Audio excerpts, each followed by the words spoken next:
Hey Coop, Daddy here. This is another one of your favorite books, No Jumping on the Bed, by T.Arnold. It's a scholastic book. Alright, go figure. Anyways, you are currently sleeping right next to me. There you be. And I am working on making a video log of all the books that you love, and I'm reading them to you on video in case, for whatever reason, in case you need them. Maybe you'll be 31 someday and be like, what was it like to have Daddy read to me? Or what was it like and who read to me? And maybe you won't remember. I don't remember a lot from back then, so when I was 4. And we didn't have this technology and nobody thought of this kind of stuff. So, I have decided that the audio recordings I made of me reading to you are not sufficient enough and that I should do video recordings and try to show you the pictures, and that's what I'm going to do. As you can see, we've read this one a whole bunch because we've had to tape which I still have to do to Goodnight construction site, but haven't gotten to this one yet. Either way, there's all kinds of tape there. I'm talking a little loud. You're starting to move, so I'm going to try to be quiet. No jumping on the bed.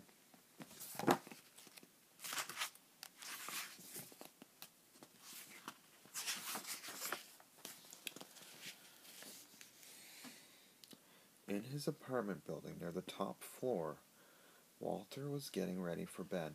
Before turning out the light, his father said, "If I've told you once, I've told you a million times. No jumping on the bed. One day it'll crash right through the floor. Now lie down and go to sleep." "Just one more time?" asked Walter, but instead he plopped down on his pillow and squeezed his eyes closed.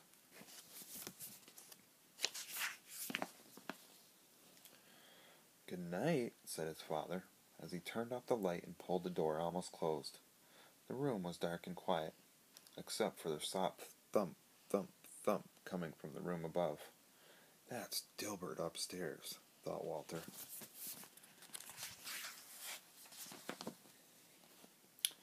He switched on his bedside lamp. If Dilbert can jump on his bed, so can I. Walter bounced higher and higher, and on his last jump his hair brushed the ceiling. But when it came back down, his mattress creaked, the floor cracked, and the whole bed tipped sideways. Then, down through the floor fell Walter, bed and all.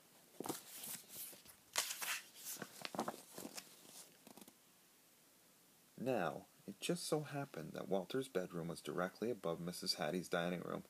She was more than a little surprised to see Walter falling through her ceiling, and Walter landed in her plate of spaghetti and meatballs.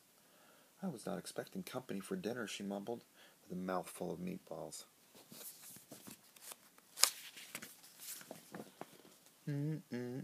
Said Walter. "Spaghetti is my all-time favorite." But before he could eat, his bed smashed through the table and kept right crashing on down through the floor. Down and down fell Walter, Miss Hattie, the plate of spaghetti, the bed, and all.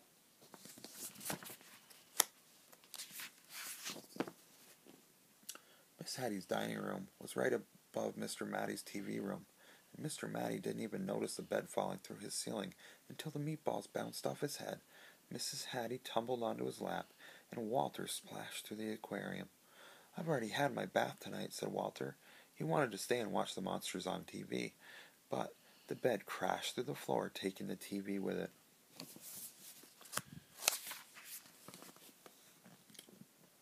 Down and down fell Walter, Miss Hattie, Mr. Matty, the TV, the spaghetti, the bed, and all.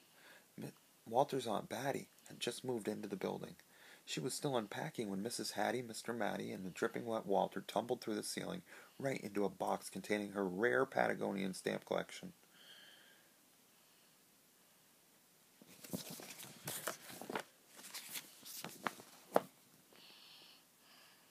When he burst through the bottom of the box, Walter was a sticky mess. "I see you've started collecting stamps," said Aunt Batty, as she followed Walter through the new hole in her floor.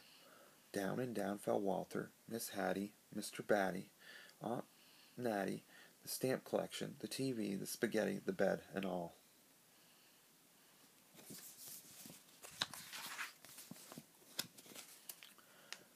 Patty and Natty had worked for 3 days building their dream house with blocks. Afraid that Fatty Cat might knock something over, they carefully shooed her out for the night.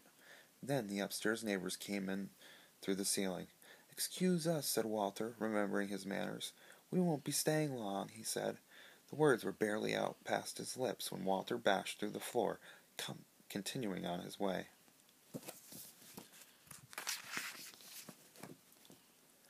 Down and down fell Walter, Miss Hattie, Mr. Matty, Aunt Batty, Patty, Natty, Fatty Cat, the stamp collection, the TV, the spaghetti, the beds, and all. The last thing that Mr. Hanratty ever expected to see was a bed coming through his studio ceiling, followed by nearly everyone in the building.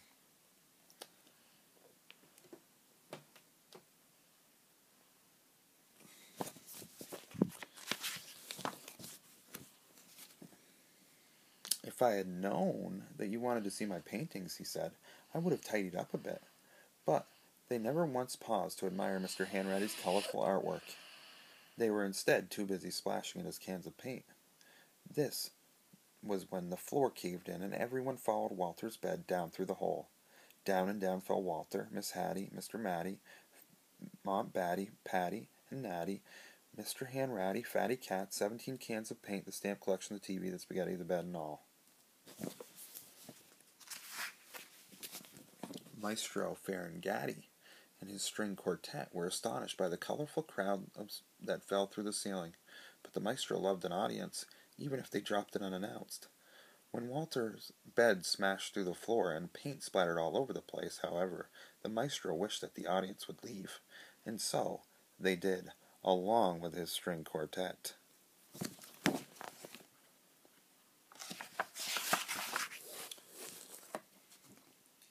Maestro Ferengatti's practice room was also the basement ceiling.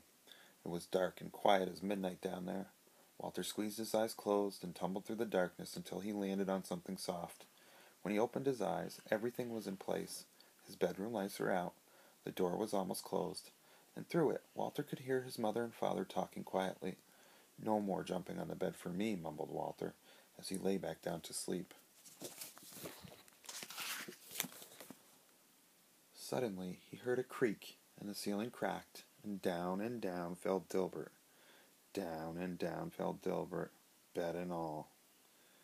Down and down fell Dilbert. The end. You love that book, but just like the other ones, you don't let me read it all the time. I have to find new books to read to you because you fall asleep to a book, and once you know you're going to fall asleep to it, after about the 100th time of you falling asleep to it, you won't let me read it anymore. So, I love you, buddy. Another one bites the dust.